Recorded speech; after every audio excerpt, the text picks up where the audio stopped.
জলপাইয়ের সিজন থাকতে থাকতে একবার হলেও জলপাইয়ের এই আচারটা ট্রাই করে দেখবেন। আশা করি আপনাদের অনেক বেশি ভালো লাগবে। আমি তো প্রতি বছরই একবার করে হলেও এই আচারটা তৈরি করি। আমার তো অনেক বেশি পছন্দের। তো জলপাইয়ের এই আচারটা তৈরি করার জন্য আমি এখানে হচ্ছে 1.5 কেজির মতো জলপাই নিয়েছি। জলপাই আপনারা পাকা অথবা কাঁচা যেকোনো জলপাই নিতে পারেন। তারপর এখানে হচ্ছে জলপাইগুলোকে খুব ভালো করে সেদ্ধ করে নিয়েছি। তো ঠান্ডা হওয়ার পর হচ্ছে একটা একটা করে এভাবে একটু চেপে চেপে হচ্ছে আমি নরম করে নিচ্ছি। আর এই আচার তৈরি করার ক্ষেত্রে কিন্তু এই স্টেপটা অবশ্যই ফলো করতে হবে। তো আমি একটা একটা করে প্রত্যেকটা জলপাইকে কিন্তু এরকম করে নিচ্ছি। আর এটা সেদ্ধ করার পর কিন্তু খুব ইজিলি আপনি একটু চাপ দিলেই এভাবে নরম হয়ে যাবে। তো এরকম করে হচ্ছে প্রত্যেকটা করে নিচ্ছি। তো এই তো আমার জলপাইগুলো কিন্তু সবগুলোই এরকম নরম করে নেওয়া হয়ে গিয়েছে। এখন আমি একটা প্যানের মধ্যে হচ্ছে 1 কাপের মতো সরিষার তেল দিয়ে দিচ্ছি। তো এখানে তেল দেওয়ার পরে হচ্ছে যেই জলপাইগুলো আমি এরকম করে রেখেছিলাম সেই জলপাইগুলো হচ্ছে সবগুলো এখানে দিয়ে দিলাম। তারপর এখানে হচ্ছে পরিমাণ অনুযায়ী আমি চিনি অ্যাড করে দিচ্ছি। যে যতটুকু মিষ্টি খেতে চান ততটুকু মিষ্টি এখানে অ্যাড করে দিবেন।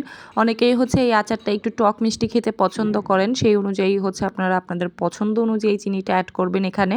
তো আমি মোটামুটি হচ্ছে 2 কাপের মতো চিনি কিন্তু এখানে অ্যাড করেছি। তো এখানে আমি সামান্য পরিমাণে হচ্ছে লবণও অ্যাড করে দিলাম। আর যেকোনো আচারের ক্ষেত্রেই হচ্ছে চেষ্টা করবেন লবণটা দিয়ে দেওয়ার জন্য। অনেকেই হচ্ছে মনে থাকে না লবণটা দিতে, কিন্তু লবণটা দিলে হচ্ছে টেস্টটা খুবই ভালো আসে। আর এই তো চিনিটা কিন্তু অলরেডি গলতে শুরু করে দিয়েছে। আর চিনিটা গলে এরকম একটু পাতলা হয়ে যাবে, তখন হচ্ছে এটাকে অনবরত নেড়ে নেড়ে অনেকটা শুকিয়ে নিতে হবে। তো এই পর্যায়ে আমি হচ্ছে শুকনো ভাজা মরিচ দিয়ে দিচ্ছি। আর এই মরিচটা আপনারা আপনাদের টেস্ট অনুযায়ী দিবেন।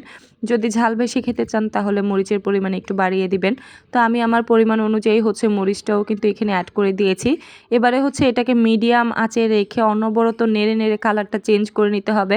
আপনি যত বেশি জাল করবেন ততই কিন্তু কালার চেঞ্জ হতে থাকবে। আর এই পর্যায়ে হচ্ছে একটু পাঁচফোড়নের গুঁড়ো অ্যাড করে দিলাম। আর এই পাঁচফোড়ন ছাড়া তো আচার একদমই কমপ্লিট হয় না। এটার ফ্লেভারটা অনেক বেশি সুন্দর আসে আচারের মধ্যে। তো এই তো আমার আচারটা কিন্তু অনবরত নেড়ে নেড়ে এখন অনেকটা সুন্দর একটা কালার করে নিব। তবে কালারটা যার যার পছন্দ অনুযায়ী, অনেকেই হচ্ছে একটু ডার্ক কালার পছন্দ করেন, অনেকে হালকা কালার পছন্দ করেন। তবে আচার যত কালারফুল হবে ততই কিন্তু আপনার আচারটা নষ্ট হবে না। মানে যত পরিমাণে জাল করবেন আচার, ততই কিন্তু আচারটা ভালো থাকবে, অনেক দিন সংরক্ষণ করে খেতে পারবেন। তো আমার আচারটা কিন্তু মোটামুটি অনেকটাই কালারটা চেঞ্জ হয়ে গিয়েছে। তারপরেও হচ্ছে আমি আরও কিছুক্ষণ জাল করব। আমি অনেক সুন্দর একটা কালার আনতে চাচ্ছি। আর এই তো আমার পারফেক্ট একটা কালার কিন্তু চলে এসেছে আচারের মধ্যে। আর এইরকম প্যানের গায়ে থেকে যখন এরকম উঠে উঠে আসবে তখনই বুঝতে হবে আমাদের আচারটা রেডি। তো চুলাটা বন্ধ করে দিয়ে এখন ঠান্ডা হওয়ার পর হচ্ছে আপনাদেরকে একটু সার্ভ করেও দেখাচ্ছি। আমার আচারের কালারটা কিন্তু আরও একটু ডার্ক হয়ে গিয়েছে ঠান্ডা হওয়ার পর। আর এই আচারটা কিন্তু আপনারা পুরো 1 বছর সংরক্ষণ করে খেতে পারবেন। তো আপনাদের কাছে কেমন লাগলো আমার আজকের আচারের রেসিপি অবশ্যই কমেন্টে জানাবেন। আল্লাহ হাফিজ।